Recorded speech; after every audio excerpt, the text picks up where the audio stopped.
That's right. What up? Oh, let's bring that back. Is he gonna forget the intro this time? Nah, man. What up?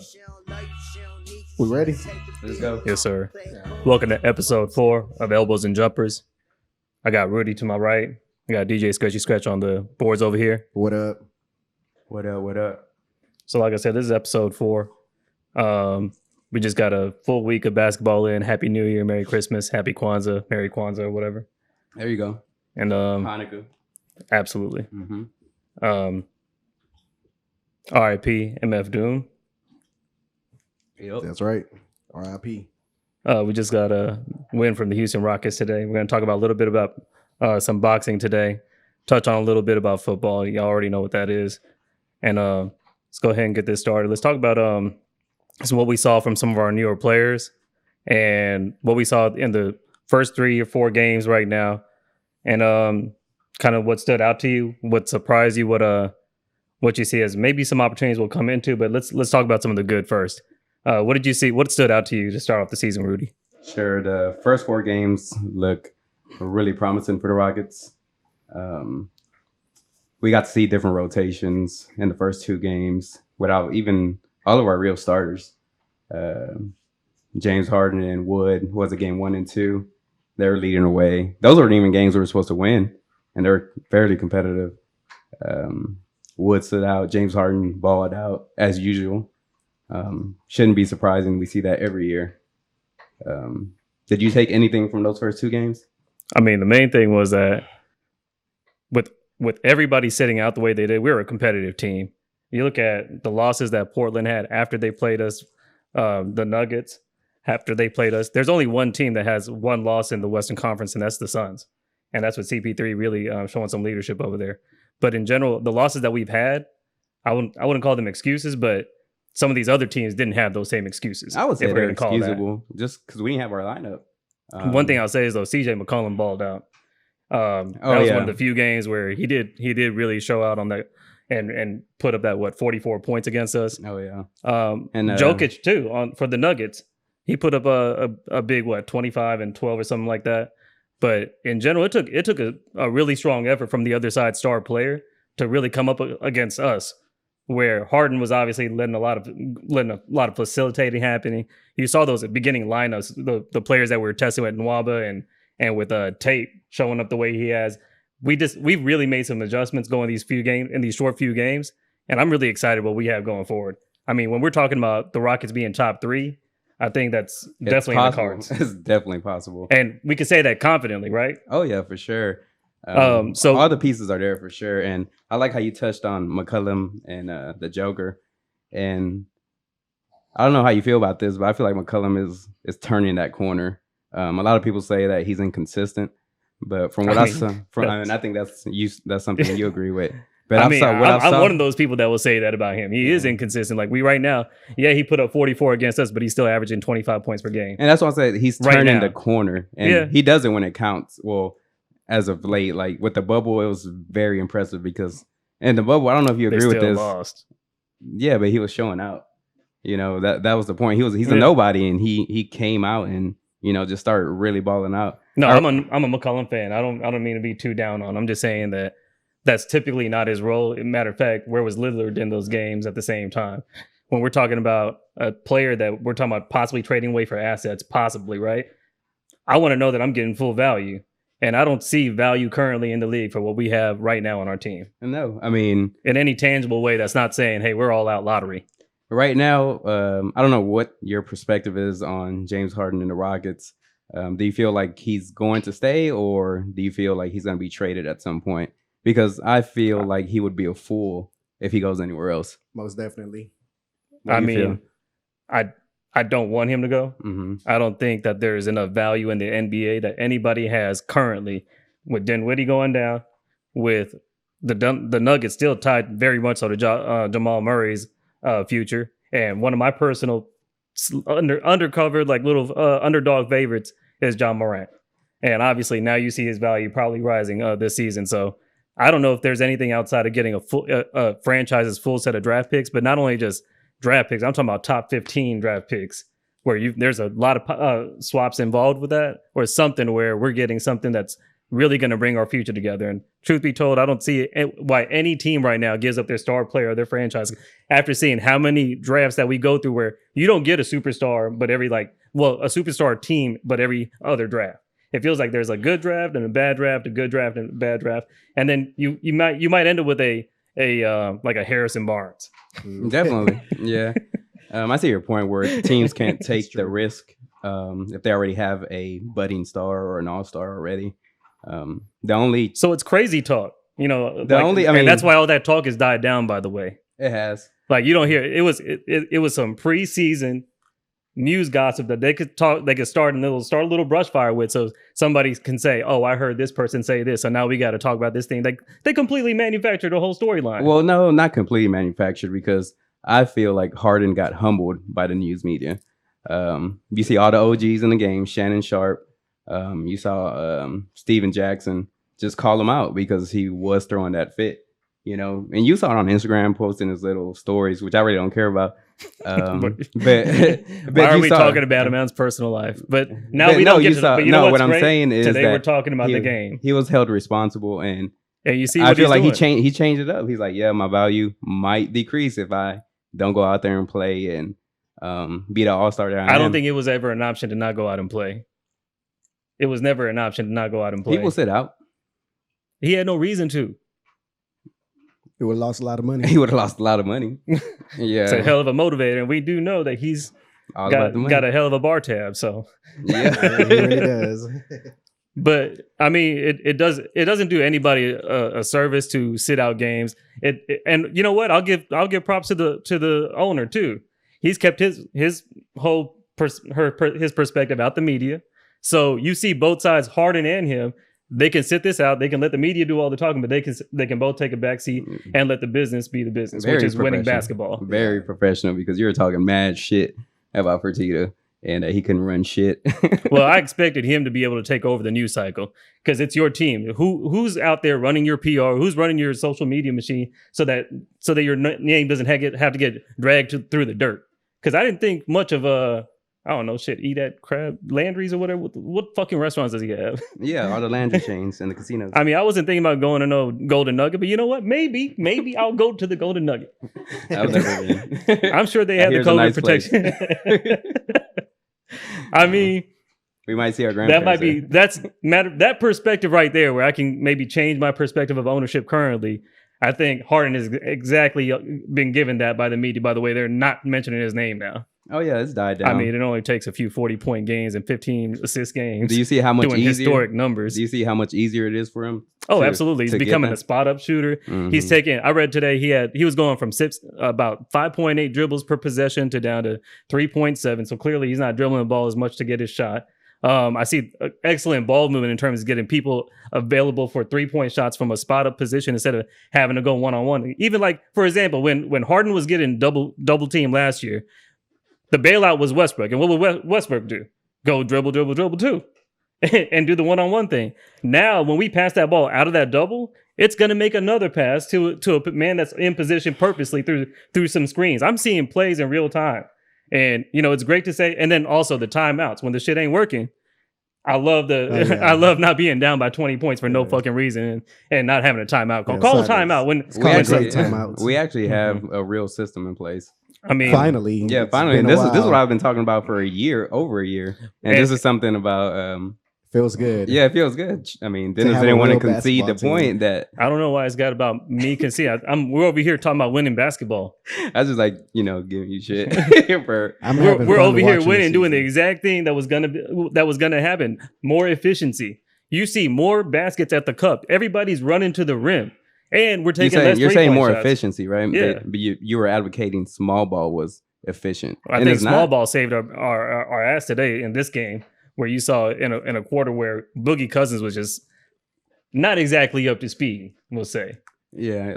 When they put that small ball in, it thoroughly took the Kings out of their game. Yeah, but they weren't just shooting threes; they were cutting and doing exactly. Everything else. It was a modified version of that high speed offense. It was still high speed. That's how you play and basketball. It's high efficiency. Bro. That's how you play basketball. These are clearly NBA players playing basketball, Rudy. I'm saying, man, under a good coach, you get Yeah, easier I and think better shots. I think he's making the player's choice kind of decisions and helping them be that additional eye on the court. Which obviously, I mean, he's been in the game so long, so I expected this kind of greatness. Whereas I think D'Antoni, he was a great point guard, and it's kind of like that Scott Brooks syndrome, or that that point guard coach that is a fundamentally great coach. But Silas has that different perspective. Where his perspective was always, what can the player do better, and how can I put them in a position to win? Because it's like a chess game for them, and they understand that perspective instead of. I mean, there is something to be said about that, that gut understanding of basketball. But you can tell Silas is saying, "No, I can make you win if you just do things like this."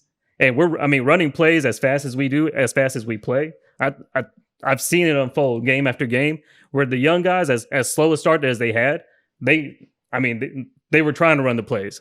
They were missing shots. It's not something profound though. This is what good teams do. They move the ball, and it's always that next man up. And he's giving those people those minutes to be able to perform. It felt like everybody wants to talk about the Rockets. Like we're supposed to finish 6 or 7 in the West. Like they don't think we're like the New York Knicks of the Western Conference, right? Like they talk about the Rockets like as if it's not a serious contender for the title. I mean, once Harden comes out and says, I'm dedicated to this team. This is where I want to be. Shit like that. He That's comes when the in and media earns changes. a paycheck. He's putting up the points, the rebounds, the assists. What I'm doing is you need him to do all this other shit. What I'm doing, he can be a man and just and let the work talk. Yes, but this is why the media isn't given the credit yet. Because who gives a fuck? I'm over here saying, thank you, James. Don't be surprised if he gets traded. If he gets traded by All-Star break. Look, man. Shout out Nina Rosa. If he gets traded again, that's where I'm going to turn my ire at the ownership. Because again, we can all agree we don't have any kind. There's not a trade position that we can win. The only one that's semi okay would be Jamal Murray because he fits really well in this offense. Now is Denver giving him away for I don't know what? No. No, they're not going to be giving away. They're going to have to give us picks, and their picks aren't even going to be that great if we're trading away James Harden in our same Western Conference. It would have to be a 3-way trade. We're giving our gun to the enemy in exchange for a smaller. No, that's how it wouldn't be though. It would be a 3 to 4 team trade. So I've been playing with different trade machines, and what is your best case scenario? Rudy pisses us off with his trade. I want to hear it though because I want to live in the dream world too. It's because you have to find value when it's not there. And this is part of being an analyst. You try to find that diamond in the rough, and you develop them.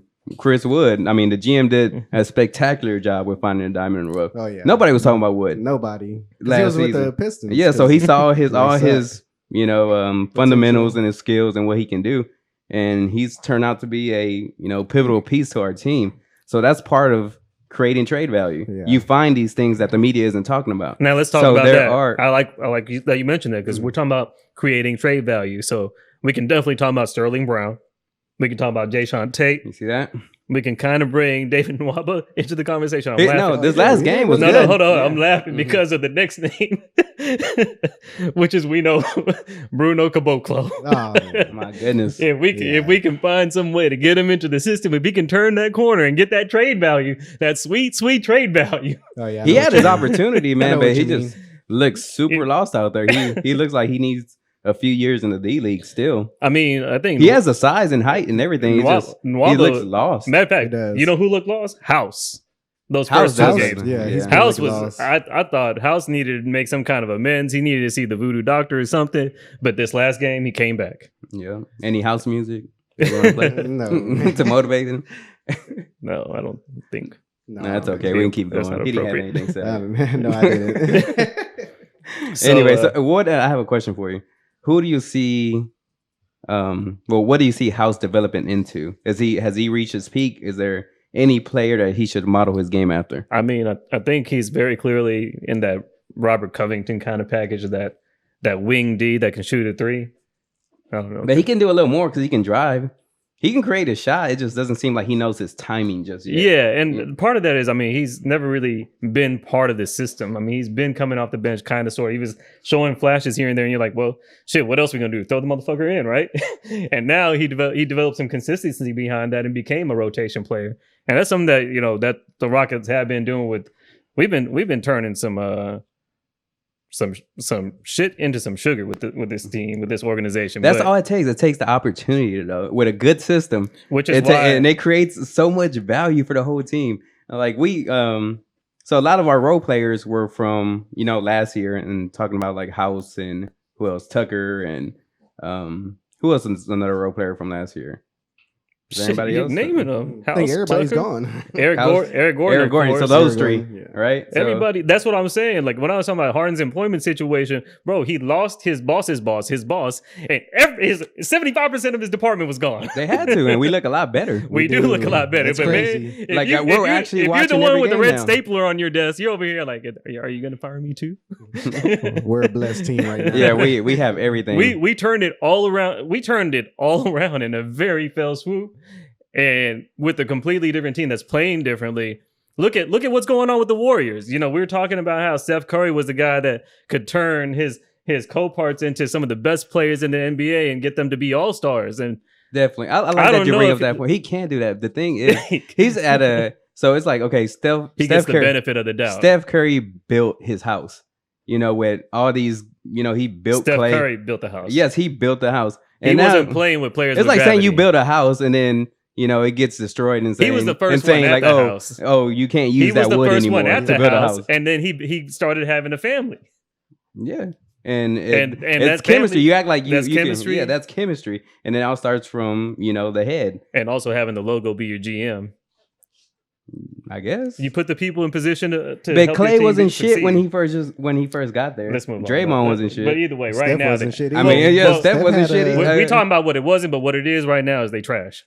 Because they don't have their pieces. They get all the excuses. They get the benefit of the doubt. They actually built a team. It wasn't like the LeBron and Miami Heat situation. I'm saying They though, went through their years the Warriors. and they built chemistry together. So there's nothing wrong with it. That's what a team is. I wonder how Year we after would've year. been. I wonder how we would have been if we would have kept Patrick Beverly and All them. all them Oh, Lou yeah. Williams. It would have been chemistry You already think we would built. have had You- a championship by then? By now? I believe so. Yeah. Yeah. I What you believe so. think, The Dennis? more chemistry you build, the better. You Now, move in I a feel way that like doesn't require communication. After seeing this last Kings game and seeing the chemistry that the guys had on the floor, Look at the Kings. They look good. Yeah. And I was questioning myself. I'm like, are the Kings that good? Or no, we're still Or is a it few like- men down. We're still a few men down. But still, and they we got have their guys- chemistry of what? Buddy Hield. I'm glad We Halliburton. got, Halliburton was killing us that first Yeah. game. and he was out this game. Yeah, so so that that's game, good. our win today was a little tainted in that way. But yeah, I'll take it. You take it. You got to take Of everyone. course, we got to take it. I'm I'll gonna take take every that. single one of them. I don't give a fuck. These refs don't give a shit. Yep. Scratch scratch. If you don't play something, Are you getting tired of talking? and I'm not getting tired of talking, but we need some vibes. I got you. Thank you, Scratch scratch. Elbows and jumpers. This is episode 4. Dennis, Rudy, Skrechy. Let's go.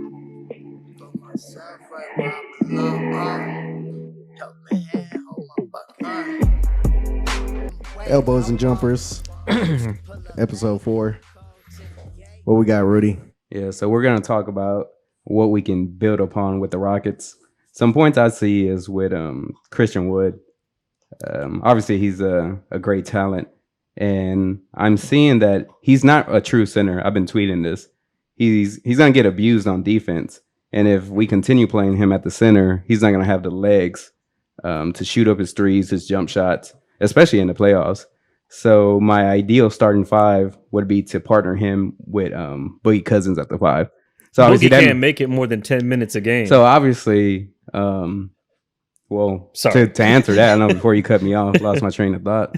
Boogie Cousins will get in shape if he starts more minutes.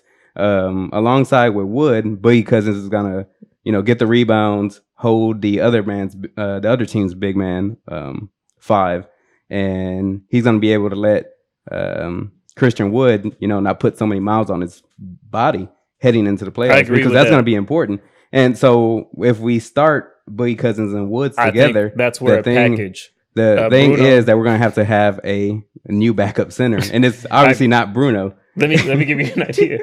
I think a trade package with Broderick Thomas, Bruno Caboclo, Chris Clemens, You want to throw a And baseball player in there too? A minor league baseball player? And David Nwaba. I mean, and then we're gonna get some value with Nwaba with a lot of upside, but we got to give it to him because we want to be fair. Nobody's taking that trade package. Nobody's taking that. So It's Thomas, always the Knicks. I mean Bruno and Thomas. To put Knicks are doing frankly, good. at this moment in time, they are ass. Hopefully, they improve. And this is just somebody speaking real. Right now, they just haven't showed anything. Thomas So they're is still deep. rookie. Yeah, Thomas is a rookie, but you can't defend that. You're in the NBA now. I mean, yes, you have can to show. defend You're going to that. get cut. Somebody else is going to want that opportunity from the D League or a free agent Yeah. or Gerald Green, perhaps. Bruno has no excuse. What Scratch is saying is that we're over here turning coal into diamonds because you could say Christian Wood, who did not get drafted, and Sterling Brown, who played for Milwaukee and should have had a great situation over there, no longer plays for them. I mean, does it make any sense that we have those two players for those teams? So yeah, we should look at upside for Broderick Thomas because Rafael Stone has proven that he's brought on quality players. He lost us. What was it? Was it game 1 or 2 when he had some minutes, or maybe both games? Who? Thomas? He killed the momentum. Him and Bruno. Yeah. Yeah, it was just like what are y'all doing? It was the out there? turnovers. Yeah, I mean, he got he great was turnovers. lost. I mean, yes, he looked They both scared, were but at lost. that point, you can't be scared. It's. I mean, you know what? Like Scratch said, this is how they learn. The benefit of losing these games early is that we haven't played as many other many other games as other teams. If you think about it, I think some teams have played 2 more games than us at this point.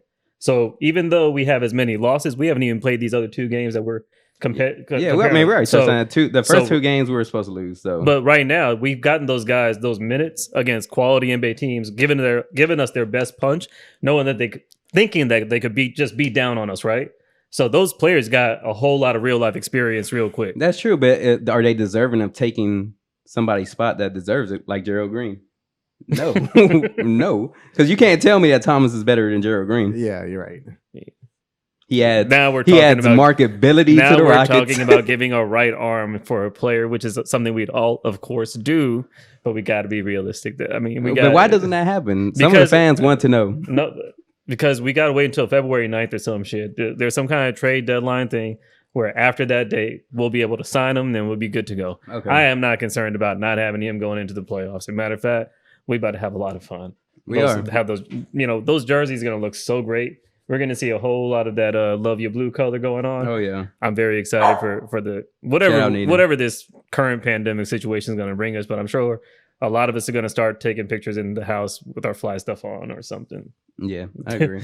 It looks promising. Other than Wood, so if he moves to the 4, then that means he's gonna be able to build upon his jump shot. So right now, what I'm seeing from Wood, he needs to build on, like when he gets it. What about just put Tucker as the 5, which is technically what they're doing? No, hell no, that's horrible. What? Tucker will get abused. That's the dumbest idea ever. Tucker needs to be at the 3. Tucker and then, just gives up his soul to he's the gonna get team. elbowed one day and he's gonna shatter his nose. You're absolutely right. Yes. We got to protect him. Yeah. So anyway, what I'm saying with Wood, he really should.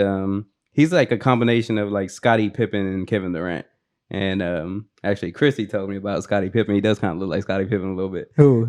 Christian Wood. He kind of does. I see it. Yeah. So anyway, he I has haven't been looking that close. Anyways, bro, I don't know what you're trying to insinuate with that, Nothing. but he has a good corner jump shot where he's tall. He's 6'10". All he has to do is just jump and shoot over these smaller players. He doesn't have to force it inside, unless it's just an easy dunk. You know, don't struggle for your shot. He has a soft touch. He does. Very soft touch. I like his mid-range game. Yeah, his mid-range games is there, and he just needs to work at it more. That's it. You know, like I'm saying, I'm not gonna call him a star just yet, but there's a lot of stuff there's a lot of stuff he can work on because in the playoffs is something different. Yeah, it gets more intense. You know, the competition is just a lot harder. So if you have like an AD blocking your shot, you're gonna have to step back and we're 4 games in, and I haven't seen him regress once. No, I'm not saying that. I'm saying what to work on. What I'm saying is like I feel like every game we're gonna see him get better and better. I really don't know. For sure. I don't know what his ceiling is right now. Oh yeah, 15 rebounds today. Yeah. I'm not. I mean, 20 points. I mean, we're talking about. We'd be happy with AD putting those same kind of numbers up. Oh, and by the way, 4 blocks. Yeah. Like dude is like his hands around the rim. I mean, he's got something there. And to be honest, it shows up a lot more than what some of these other bigs put up. I mean, their averages might be nice, but I'm talking about I'm seeing a guy that we can count on day in and day out. Oh yeah, but I'm just warning you, don't view him as a 5. He's not a 5, and if you leave him at that 5, he's gonna get abused further down the season into the playoffs. That's where I hope Boogie can get acclimated to playing in the NBA and that speed again soon. No, he looked really light starting the preseason, the first couple of games. Like, it seemed like he gained a little bit of weight since he's been in Houston. But he lost weight. No, I'm saying he remember looked lighter. I saw skinny Boogie. Yeah, I saw, but now look at the game 4. He looked a little heavier. Big, yeah. So I don't know, Maybe man. he had a few turkey legs. Yeah, that's what I'm thinking. Turkey leg got to him. Shout out Turkey Leg Head. Yeah, very good food. Damn. Can't blame him. Yeah, but anyway, so if that becomes the starting 5, especially in the playoffs, we're gonna have to look for a backup center, and then you always have to account for injuries. Yeah, like Boogie could get hurt, and it's highly probable he will. I don't wish it on him. We don't wish that, but when you're managing a team, you have to be prepared for that type of stuff. Yeah, and I don't know who would be a good available center. I think we're going to see some maybe some acquisitions on the free agent area. Yeah, you're going to see teams dropping players, and maybe we'll find that center that we're looking for just through that. I think that Tyson Chandler. Well, if we would have had him this year, it would have been good. But I just think he hasn't played. Yeah, he hasn't played. He hasn't touched the ball in over a year. Where I don't think he's going to be. Boogie ain't played a year and a half, and he's still playing. He's still working up to his speed right now, as I see it. Yeah, I don't see too many centers out there that are. I mean, I'm sure they'll pop up as a season. You still want your Monroe, Rudy? No, I want Bobo. Bobo would be nice. I heard Rudy loved Monroe. Yeah, Greg Monroe was nice. He had all the fundamentals, but the game changed, so he's no longer an asset to many NBA teams. But what we dropping? Some Larry June. Shout out Larry June. The first songs were Shelvis. He's coming out with a new album. Nice January 4th. You know what I'm saying? Let's go. Off top. That's right. Elbows and Jumpers. This is episode 4. welcome back. Welcome back. So, Rudy, let's talk about the Mavericks that are coming up. I mean, they're currently 2-3. We're going to go in with a slightly better record than them. And the only reason we're bringing up the Mavericks is because you know how much Houston hates Dallas. So Dennis wants to be petty and wants to poke at Luka or I guess any other hoes that team has. They are an opponent coming up, and they are clearly very close to us in proximity within the same state.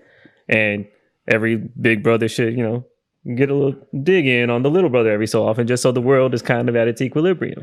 So what do you want to point out in the in the Mavericks?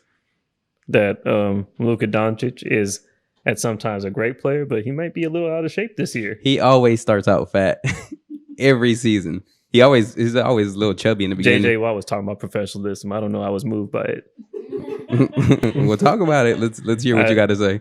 So, I mean, JJ Watt over here trying to get his team to play as hard as they are, talking about we all make millions of dollars. Like, you make quite a few more millions of dollars more than the average motherfucker over there, okay? I mean, you get paid a whole lot more to not lose the game. I understand what you're saying. Mm-hmm. Don't get me wrong. We're all fans, but maybe the better draft pick is more valuable than the motherfucking record that we clear. If you wanted to play hard was 3 weeks ago when we still had the chance to get into the playoffs. Hard isn't where we're just over here trying to get a worse draft pick. What exactly are we doing here? When we know our whole organization is a dumpster fire, like there is no value being created. You can be JJ Watt, you can be Deshaun Watson, but a motherfucker will still say, man, but they are the Texans. And they still got that Jack Easterby and that Cal. Oh, you know what? Maybe I'll go over here and work for this other, like the Al Davis family. It's all timing and perspective. So to bring it back to your Luka comment, I mean, we see this every year. He's gonna beast after like 3 tangent. It's a hell of a tangent. That's why I had to bring it back. Cause my bad. Going back to the Mavericks. Yeah. So I mean, just give him a good 2 months to get in shape, and you'll see him start killing again. I had to cut that whole thing out. No, it's fine. We're gonna leave that. Yeah, it's part of what makes the show real. Yeah. But anyway, I mean, Mavericks. I guess that's our next game. Monday, yep. Monday. Up. Yeah. So it'll be good. Hopefully Harden's back too from his little sprained ankle. I think that's why he was out, because he knew that we got to play them up next. And well, no, he actually did sprain his ankle with John Wall. he did, but Yeah. he went to practice early. He tweaked. He didn't need. The point is, he needed the rest so his ankle could be strong, so we can beat Dallas on Monday. Yeah. I mean, isn't that what we're talking about? Yeah, let's humble ourselves too. Absolutely. You don't want to get ahead of yourself. I do not want to get ahead of myself. It just because then we seems get like, blown out. That's how we get blown out. I feel like we're gonna see. This is what I'm waiting for in the next week of Rockets basketball, and there's gonna be an 80+ game where both Wood and Harden, or Harden Wood as they're calling it, or Hardwood. That's what it is. You see, yeah. So Hardwood will combine for 80+ points, and I'm just talking about the possible 30 rebounds combined that you might see. Those kind of games are possibilities, and this going into a season where you have what's looking to be a great number 2. If I don't even know where John Wall still stands on this, because we got he showed out today. We have a 3-headed monster, guys, and I think it's time to be proud. I mean, I understand what you mean about humility, but there's a difference. There's a difference in walking into a game, understanding that you're about to execute your will, versus we think we can win. This is I think we can go in and execute at which we're currently doing 75% level and getting the kind of results we are right now. I would, if I was the West, I'd be scared of us. Yeah, definitely. And we're not getting that recognition from Sports Center yet. Not even worried about it. That's why we speaking on it. What were our highlights? What, like 10 seconds, 15 seconds of that? Yeah. We never get any love. Because, never. I mean, me and Scratch, after a win, we go straight to Sports Center and see, what they're talking about. And it's like 10 seconds. Yeah. I mean, 2 highlights. Isn't what this whole show is about, is giving our team the week's perspective of, hey, maybe this is what they could have talked about. That's right. It's elbows and jumpers, damn it. Yep. If if you know any sponsors, we'll plug you in. We're taking sponsors now. We're getting numbers on our Apple and Spotify pickup. Dennis is just a little scared to be famous. That's why he's absolutely not. He talks all this shit, that we should be confident the Rockets and all that. Be confident in yourself. We got a good podcast, so we do. Yeah, let's keep it going. And like you said, we're spotlighting what ESPN and NBA TV don't. So let's keep it going. So you want to talk about the Texans a little bit at all? I mean, I know I dipped off into that. So might as well bring it up. Anything that you guys think? Maybe I'm just wrong. Maybe I'm emotional. I'm not. What pick do we have? That's what I want to know. I mean, we still got to finish the season. Yeah, we only have 4 wins right now. Yeah. Hopefully we get a good. We pick. needed to be in the 2 or 3 win kind of categories. Is there any head coach? Not that they're not doing their part in this, because we definitely ain't winning either. Thanks, O'Brien. Let's not forget. Yeah, thanks, O'Brien. Hey, yeah, we have to blame all this on O'Brien. So don't forget that he's the one that just messed up our whole team. And who allowed it to happen? Who? The ownership that let him stay there that long and made the whole. I thought team we weren't talking about making it. We're happy for what he brought to the city. His 2 division titles. No, AFC South titles. Is that what we're talking about? Right? Uh-huh. We're 4 we're time still champions. AFC champions. AFC South champions. How many times in a row? AFC South division champions. The thing is, I don't really see us. You get rings for that.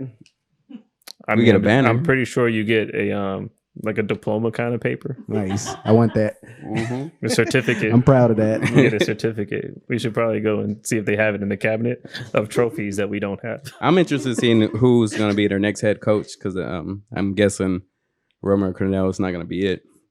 And then, like I said, I'm not really excited about the upcoming seasons that are coming in. I mean, they got to understand from a branding standpoint, it's a hell of a time when your fans are probably at the lowest they could be, considering we have Deshaun Watson and JJ Watt on our team, in terms of pride in my city's sports football team that I have no other choice of following, only because I was born on this stupid ground. It's kind of like, now I understand what like Browns fans were like for a while. We're definitely there now, though. Our team's going to suck for a bit. Man. I mean, keep supporting them, though. Go tailgate when everything gets normal. But I think that's pretty much it on the Texans, right? Yeah, shit sucks. Yeah. You got a boxing? What we listening to, Scratch? It's that Ramirez. This that Ramirez right here. Today. Oh yeah. That's right. Elbows and jumpers. This is episode 4. What we got next? So, Rudy, walk us through what's going on in boxing as of recent. So we had another DAZN boxing match, and I have to intro it that way so our fans are prepared to what they're going to listen to. So Ryan Garcia was fighting against Campbell, and I was watching it before we started the show, and it looks Give like... us a background on Ryan Garcia real quick. So he's the pretty boy boxer like De La Hoya that DAZN is promoting. And from his Instagram highlights, he looks very good. But what we saw today, he needs a lot of work because he got donked in the head today. I saw the it was hilarious. It was a straight moink. Yeah, man. He fell straight on his ass, and he wasn't.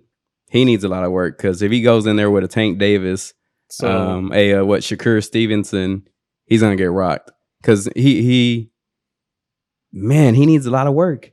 Like they promoted this dude so much, and I'm guessing. So for the like lay person, okay, how do DAZN fights that you pay for these fights, right? Yeah, you pay for per fight. I think it's like $20, so it's not as high as a pay-per-view fight where you're paying like $80.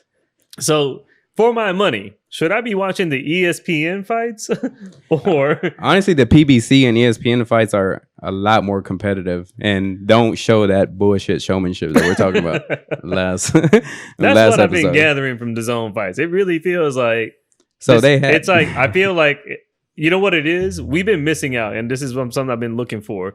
That Arnold Schwarzenegger, that Rocky Balboa type, just action hero for stupid ass reason action hero. And DAZN boxing is obviously that niche where they can create the story. They found a niche. It's kind of like wrestling. It's like wrestling. It's like boxing wrestling. No. And obviously we all know wrestling is real. Of course it is. We were just talking about that the other day. Yeah. All the video games, the WWF. Yeah, WWF video games. Like I believed it. I still do. That's badass. Shout out Stone Cold and The Rock for what they did for that part in history in wrestling. Oh man, yep. Your self-imposed concussions. Yeah, Mankind. Like you can't tell me him getting thrown off from how many foot cage? His body lifeless. I can hear JR right now. Say, oh my god. Anyway, that was pure entertainment. It's not fake. Yeah. Yeah. So. Oh, anyways, so to touch back to DAZN. back to DAZN. So it was really funny because they brought Ryan Garcia in a king's throne. Like he didn't walk in. He was in a. Oh yeah, I saw that. He was sitting on a chair, and like people lifted him up into his ring intro, and then the irony in him getting rocked. He won the fight because he had a good punch. To get carried out. Is what you're trying to say. No, I mean he won the fight. He got a good body punch, but there's a lot more skills he needs to work on. He doesn't move from left to right. He's flat footed. These took a straight donkey jab to the forehead. Yeah, he got rocked. Yeah. So, anyways, that fight so just showed fighting. If you're a layperson, I guess ESPN is our best bet for. For real fights. Yeah, real fights. I'm sure I'm gonna research some YouTube boxing channels that may give us a better idea of what's what, because it feels like there's money to be made, and we are obviously not making it. Yeah. And they're taking you for your little money on DAZN. Yeah. But here you are every Saturday watching the shit. Yeah, it's definitely a niche. And the lightweight is looking really good, though, with Tank Davis, Shakur Stevenson. So those are going to be, any fight that they're involved with is going to be really good to watch. The welterweight is the welterweight. It's always going to be good. And yeah, man, just stay tuned to PBC and ESPN and see the up and coming. Teofimo Lopez. He is raw. So he's either going to be Teofimo Lopez. Yeah, he's either going to be fighting. See, this is what we need to be doing: telling people what to YouTube. Yeah, because we ain't got time to be watching boring ass, long ass fights that are obviously fixed. That's true. I'm trying to find the real information to get to it fast. I'm a part of this generation that needs it now. Whoever Lopez fights next is going to be a really good fight because this is going to be like his arrival. So it might be that Spence Jr. or somebody that Spence beat a couple fights ago. I like Errol Spence. I've seen. Oh yeah, he's solid. I don't feel like I feel like you got to beat his ass if you're really gonna beat him. And I don't see, based on the way everybody else is fighting, I don't see who's beating him right now. Canelo and Spence Jr. will be a badass fight. Now that would be some money I'll pay for. Pay per view. That'll be worth it for sure. I mean, one more point. Go ahead. Fight night. Whoever, if anybody's played Fight Night before, we hope that it comes out in a new version. So maybe these new fighters that are, becoming Rudy got champions. a PS5 and now he wants to start dictating what games got to come out. No, but who Chance the Rapper even said about Fight Night. He tweeted out, they need to come out with a new Fight Night. So I did see that tweet. yeah, he sent it to us. That's always fun. Yeah. So, anyways, if what was it? Night EA would be Sports. fun. EA Sports. Yeah, was Fight EA Night? Sports. I mean, Yeah. they don't have to actually make every sports game.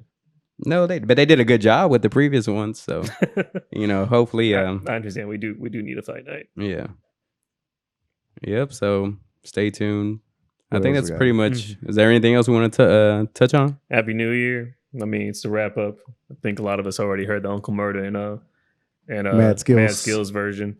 Check it out if you haven't. But it was 8 minutes 46 seconds long, as kind of what we want to leave 2020 with. Hopefully, there's better days ahead. Yeah. Yeah. Championship Phil Hart's right here. Oh yeah, we winning it this year. We winning it. I say so. If everything stays and put the way it is, the Rockets are winning the ship this year. Yeah. Love this optimism. Well, elbows and jumpers, episode 4, and we out. Peace. You say